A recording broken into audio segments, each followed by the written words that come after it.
Hello there, we are continuing our live coverage today. Voting continues on the first day of the second phase of Egypt's 2025 parliamentary elections. Egypt's President Abdel Fattah el-Sisi has cast his vote this morning in the second phase of Egypt's 2025 House of Representatives elections. The elections are held nationwide on the 24th and the 25th of November.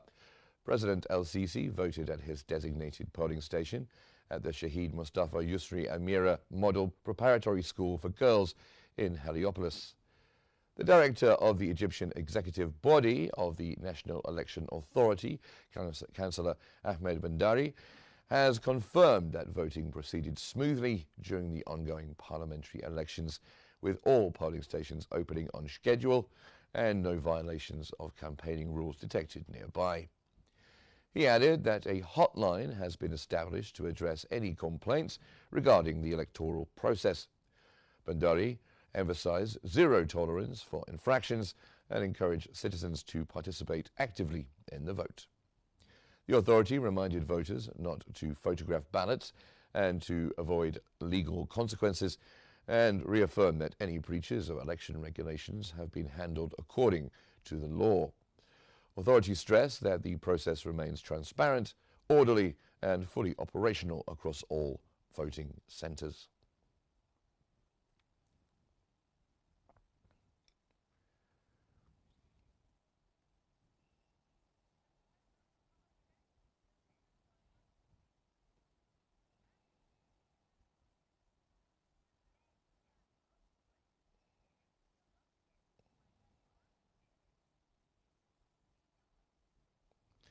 The first day of voting in the second phase of Egypt's 2025 House of Representatives elections has witnessed broad participation from several ministers who cast their ballots across various polling stations. Officials emphasize that voting is both a national duty and a constitutional right, reflecting support for democratic processes and state institutions.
Hello there, we are continuing our live coverage today. Voting continues on the first day of the second phase of Egypt's 2025 parliamentary elections. Egypt's President Abdel Fattah el-Sisi has cast his vote this morning in the second phase of Egypt's 2025 House of Representatives elections. The elections are held nationwide on the 24th and the 25th of November. President el-Sisi voted at his designated polling station at the Shahid Mustafa Yusri Amira Model Preparatory School for Girls in Heliopolis. The director of the Egyptian executive body of the National Election Authority, Councillor Ahmed Bandari, has confirmed that voting proceeded smoothly during the ongoing parliamentary elections, with all polling stations opening on schedule and no violations of campaigning rules detected nearby. He added that a hotline has been established to address any complaints regarding the electoral process. Bandari emphasized zero tolerance for infractions and encouraged citizens to participate actively in the vote. The authority reminded voters not to photograph ballots and to avoid legal consequences, and reaffirmed that any breaches of election regulations have been handled according to the law. Authorities stress that the process remains transparent, orderly, and fully operational across all voting centres.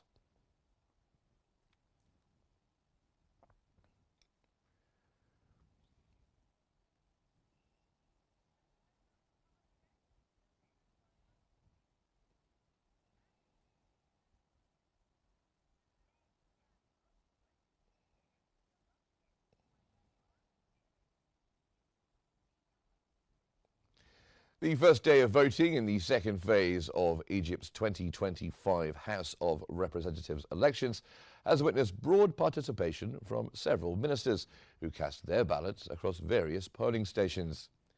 Officials emphasize that voting is both a national duty and a constitutional right, reflecting support for democratic processes and state institutions.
Egypt's President Abdel Fattah el-Sisi has cast his vote this morning in the second phase of Egypt's 2025 House of Representatives elections.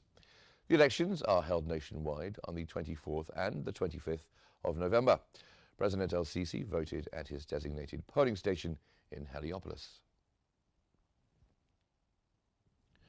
First Lady of Egypt, Intisar el-Sisi, has cast her vote in the second phase of Egypt's 2025 parliamentary elections.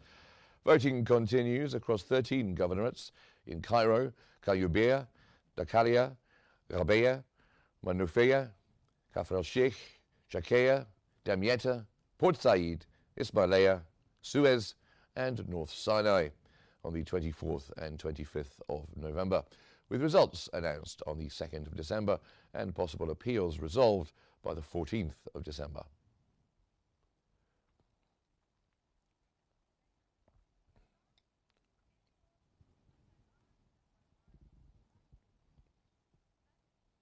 The Egyptian parliament has been a cornerstone of the nation's political evolution, embodying its democratic aspirations, shaping legislative traditions, and standing as a living symbol of Egypt's enduring commitment to representation, justice, and progress. More details now with Mona Masari.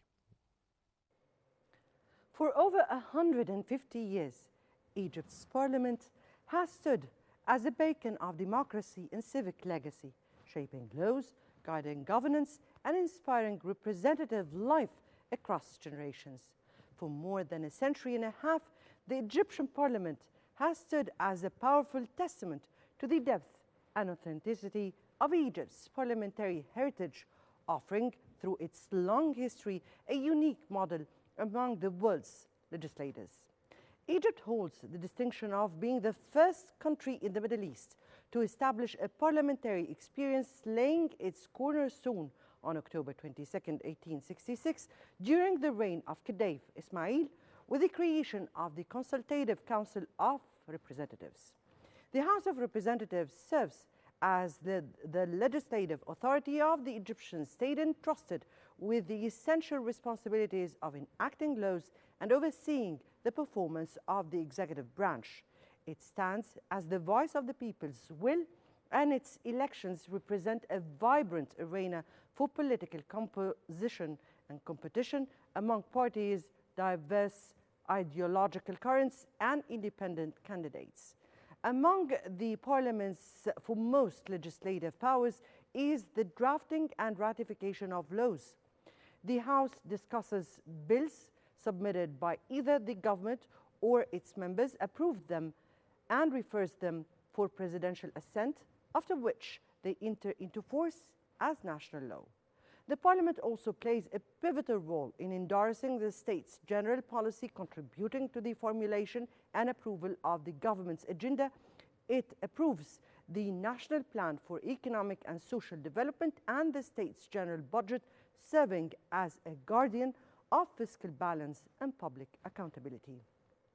Another key function of the House of Representatives is the ratification of treaties and agreements. The Parliament possesses the authority to review, debate, and either approves or reject international treaties concluded by the government, ensuring that such agreements align with Egypt's national interests before they are formally adopted. One of its most significant constitutional powers lies in the amendment of the Constitution itself. The Parliament may propose or approve constitutional amendments, which are then submitted to a public referendum, allowing the people to decide on the incorporation the new provisions into the nation's supreme legal framework. Thus, through its long and distinguished parliamentary journey, the Egyptian House of Representatives has offered a singular model among global parliaments, laying down the institutional foundations for a sound, representative, and enduring parliamentary life. Rooted in the history, yet focused on future, Egypt's parliament continues to embody the people's voice, fortifying democracy, fostering progress, and upholding the nation's enduring constitutional spirit. Mona Maselhi there for us. Now, the director of the Egyptian executive body of the National Election Authority, Councillor Ahmed Banderi, has confirmed that voting proceeded smoothly during the ongoing parliamentary elections, with all polling stations opening on schedule and no violations of campaigning rules detected nearby. He added that a hotline has been established to address any complaints regarding the electoral process. Banderi emphasized zero tolerance for infractions and encouraged citizens to participate actively in the vote. The authority reminded voters not to photograph ballots and to avoid legal consequences, and reaffirmed that any breaches of election regulations have been handled according to the law. Authorities stressed that the process remains transparent, orderly, and fully operational across all voting centres.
And we're looking at pictures of voting centres across the nation. The Arab Organization for Human Rights closely monitored the second phase of Egypt's House of Representatives elections. Dr. Naveen Masad, a member of the organization, described the process as smooth and well organized. She highlighted the strong cooperation between the organization's monitoring delegation and observers from other Arab countries, which facilitated the oversight process. Dr. Masad also noted the visible presence of candidate representatives from the very start of voting, ensuring transparency. At first glance, there was no electioneering or campaign materials near the polling stations, which is an important positive indicator, she explained. El-Adrisi Al-Hassan, a board member of the organization, observed the vibrant participation of Egyptian citizens in selecting their legislative representatives. He reported no negative observations, emphasizing that the process included all the essential positive elements and was accessible for people with disabilities, and demonstrated encouraging young engagement. Seeing young voters involved is particularly important for the future of the democratic process, he's remarked. Alet Shalabi, the organization's president, observed higher voter turnout during this phase, noting the diverse demographic participation across age and gender. From the very first hour, the turnout seems better, with significant youth participation alongside older voters. This mirrors the strong engagement we observed among Egyptians abroad last Friday and Saturday, reflecting increased public confidence in the electoral process. He has also emphasized that the procedural measures, such as the cancellation of 19 districts in the first phase, reinforce the process's credibility. Meanwhile, the Nazaha coalition also reported smooth electoral proceedings. In Suez, a coalition member overseeing polling at Semi El Baroudi school described a calm, secure environment with a friendly judge and a steady stream of voters. In Menufea, George, an observer from Greece, shared his positive impressions after visiting multiple polling stations, noting that all preparations and procedures were well executed. Another first-time observer, Stevie, praised the extensive training she received and the seamless conduct of the elections, expressing admiration for the organizational efficiency and ease of the voting process. From Tunisia, the Tunisian Observatory for Human Rights echoed similar findings. Mustafa Abdel Kabir, the organization's head, noted the orderly nature of the elections and the impressive turnout of young voters. The high participation of youth and women is a strong indicator of the country's engagement in the democratic process, he said.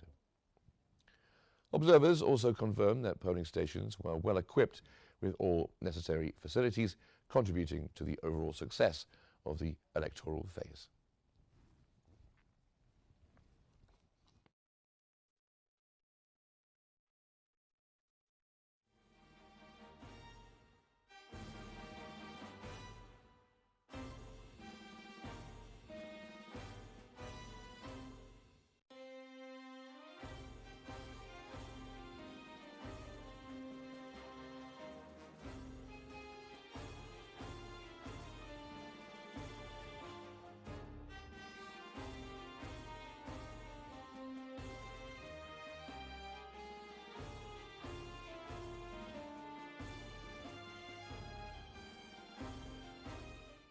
Now we are joined from Cairo by the president of the Nazaha Integrity Coalition, Kofi Kankam.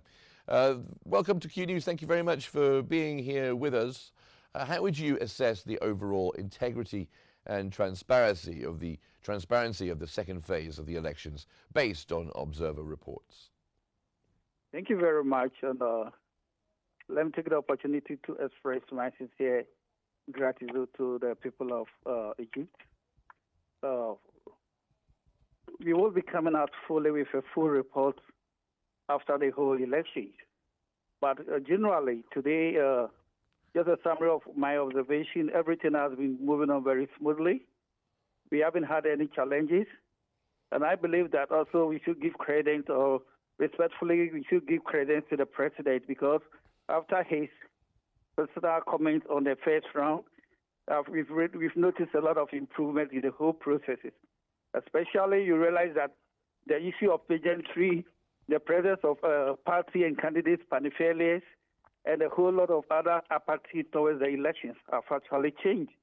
And I would say that today, we've witnessed a very good, smooth running of the whole processes. You go to most of the subcommittees and you find the judges being very receptive, very helpful. The security personnel are in place, ensuring there's a smooth and fair elections taking place.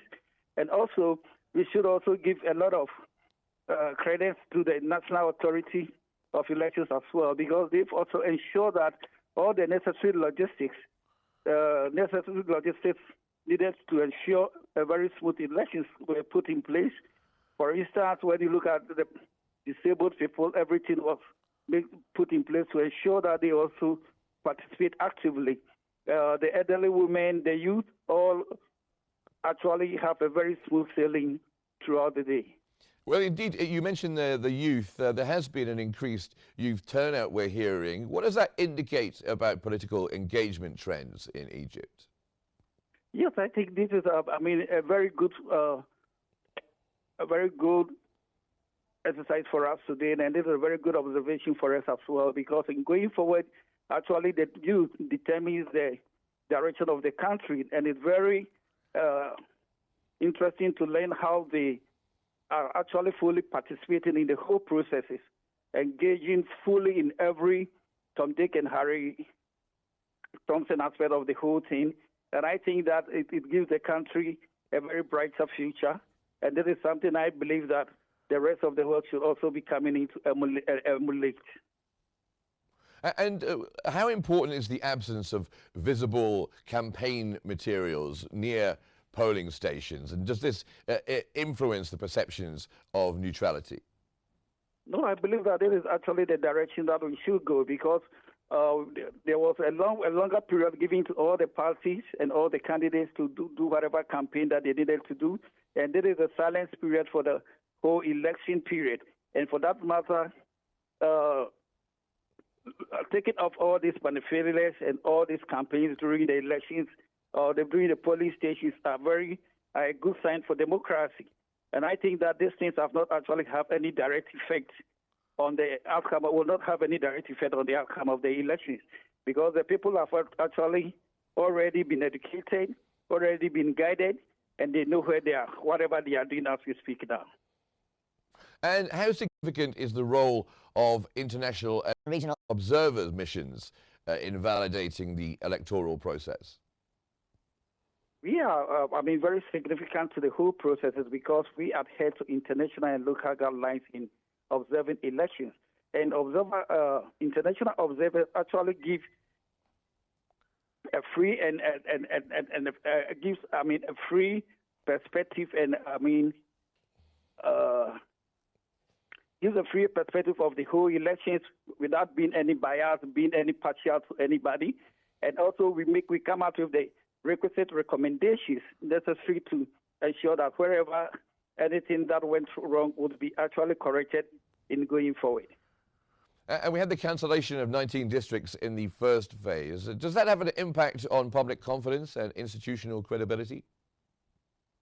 We believe that, for instance, on this situation, the Zaha Coalition actually contributed through the observation of whatever we observed during the first phase. And it's very good that even the president himself came out to ensure that in moving forward, these things will be corrected. And truly, what we've observed today actually emphasizes that the whole thing has been corrected. And I believe that it does not also have any impact on the credibility of this second phase, because people have actually learned of their mistakes and they've corrected the whole thing, and everything is moving on smoothly. And of course, it's been reported there's been a great cooperation between judges and observers and security personnel throughout the voting process. Has that been your view? Is that what you've seen?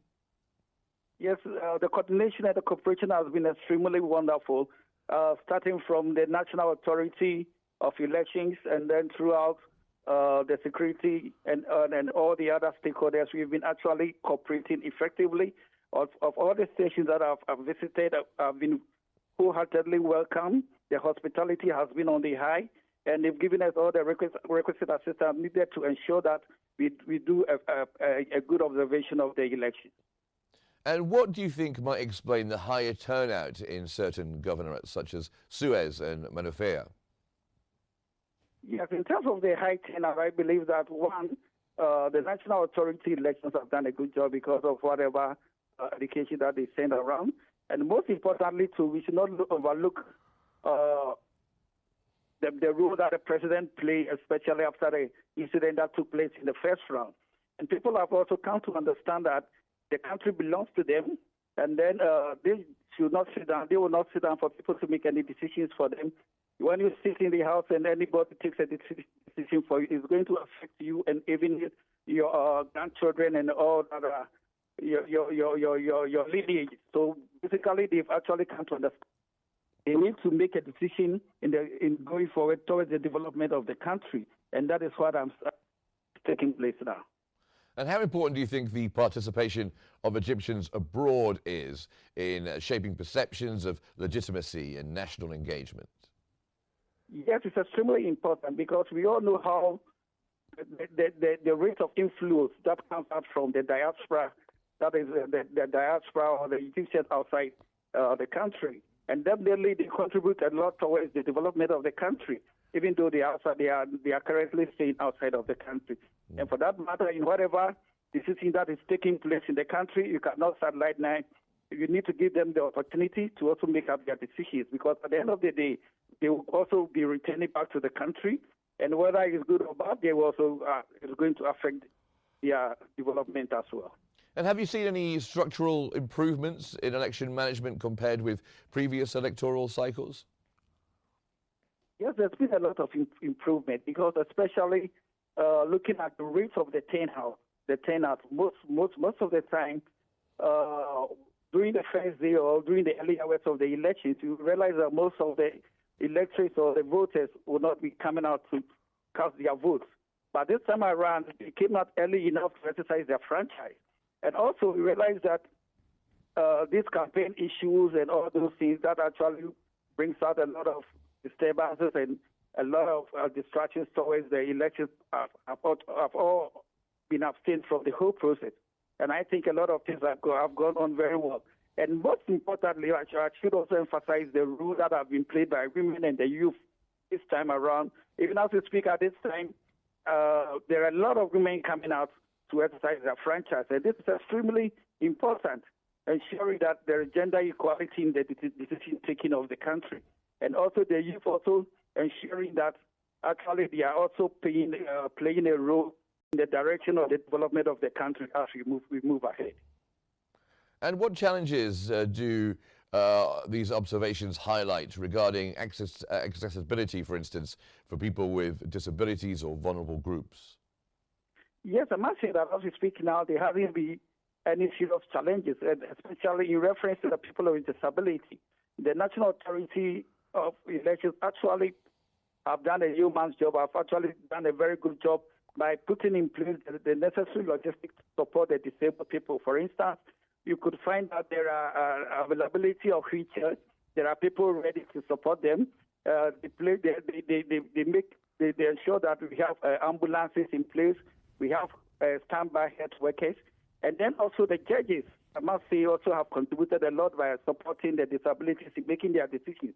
Because most of the subcommittees that I visited, I found out the judges giving them the requisite support that they need to ensure that they also contribute towards the decision-making process of the country.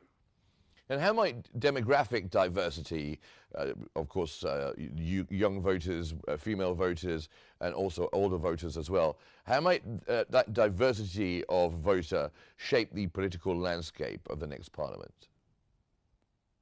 This is an extremely important question, but what I've observed is that there has been a total inclusivity of the whole process, where all the necessary stakeholders that matters in shaping the next parliament have actually participated in this decision-making process. And I believe that the next parliament is going to have very credible and very prominent people to help shape the direction of the country. Yeah, and to what extent does voter turnout reflect the broader confidence in political institutions? Come again, please. Voter turnout, how does that, to what extent does that reflect broader confidence in political institutions? Yes, when you give all people the opportunity to make their decisions, to freely come out and make their decisions towards whoever is supposed to lead them, whoever is supposed to represent them, then at the end of the day, they have trust in the whole system. They believe that whatever is taking place is their decision, and then they are ready to be held accountable themselves, and they also take responsibility themselves for whatever is taking place. And how do regional observers, such as those from Tunisia and also the Arab Organization for Human Rights, how do they influence international narratives about Egypt's democratic trajectory? I believe that, especially with regards to these elections, for example, Egypt is showing that definitely this is where civilization took place.